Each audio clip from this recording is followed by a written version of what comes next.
Many new managers think delegation is just handing off work. But if you treat it like a game of hot potato, you'll either slip into micromanagement or scramble to fix mistakes later. And I've been there. Watching a project derail because I didn't distinguish between being accountable and being responsible.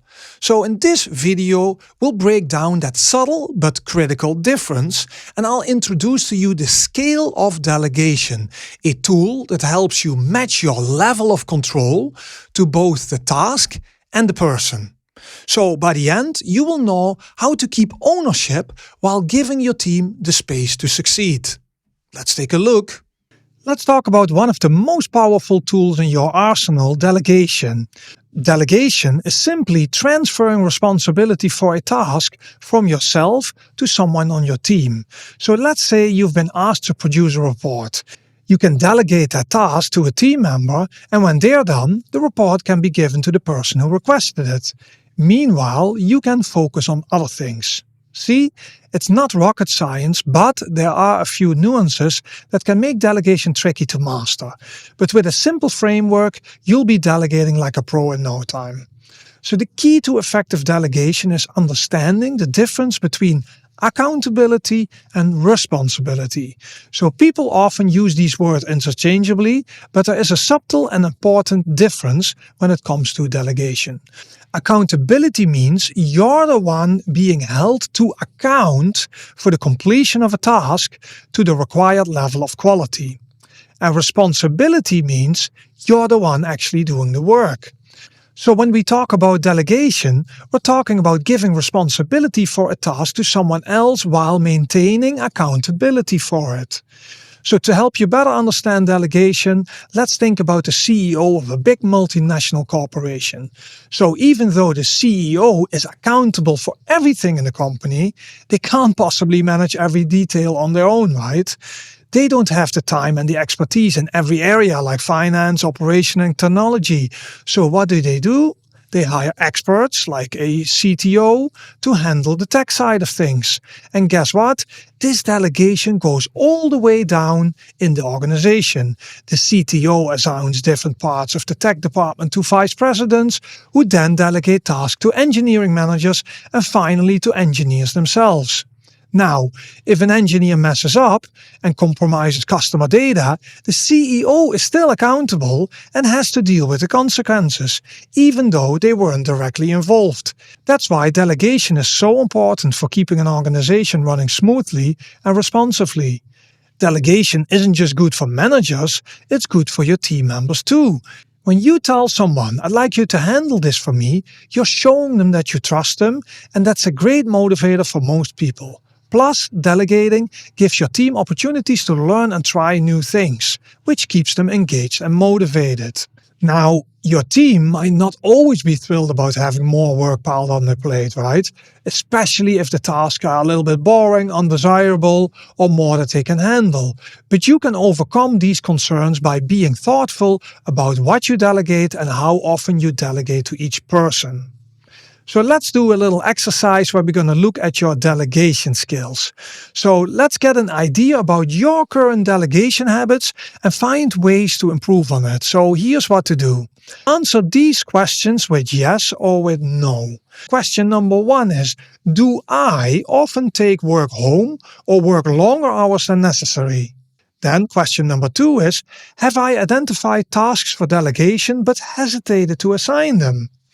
Question number 3 is, when delegating, do I clearly communicate the tasks and expected outcomes?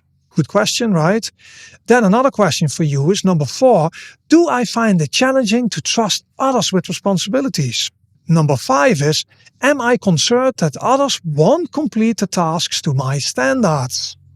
And then number 6 question is, do I involve team members in planning and problem solving for their tasks? So, after you've done these questions, look at your answers. So each yes points to an area where you might want to improve.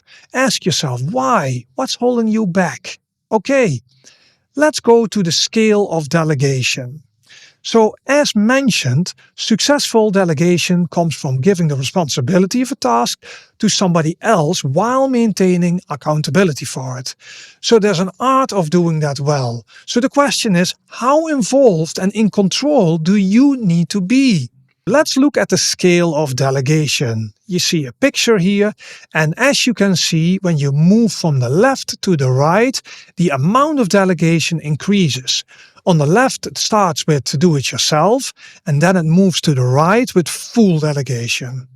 But here's the thing, full delegation only works when the person you're delegating to can complete the task exactly to your expected standards without any guidance. And the space between no delegation and full delegation is where you'll be applying the right mix of teaching, coaching, mentorships, and check-ins. And that's why keeping accountability is so crucial. Not only does it ensure the task gets done right, but it also gives your team a chance to grow and develop their skills. Now, here's an important point. Each task should be delegated individually because different tasks require different levels of delegation. And that's because people's expertise varies depending on tasks. Don't assume that a junior engineer will always need hand-holding or that a senior engineer just needs to be told what to do. Nobody is an expert at everything, no matter how experienced they are. So as a manager, it's your job to assess each task and delegate it appropriately based on where it falls on the scale. So you might have noticed another arrow on the diagram moving in the opposite direction, and that is control. So as you delegate more, you naturally lose some control, and that's usually perfectly fine. But there may be situations where you need to maintain more control, so you'll delegate less.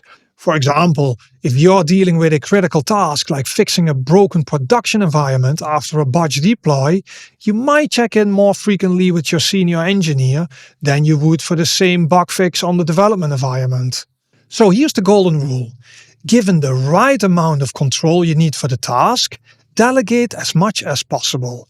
And over time, your team will learn and grow, and you'll be able to delegate more and more, boosting the output and effectiveness of your team. Thanks for watching. You are taking real steps towards becoming a stronger, more effective leader. So, what did you find most helpful today? Drop it in the comments if you'd like to share. And want to go further? Check out my full courses for step-by-step lessons on becoming a better manager. And don't forget to like and subscribe so you never miss a new video. See you in the next one.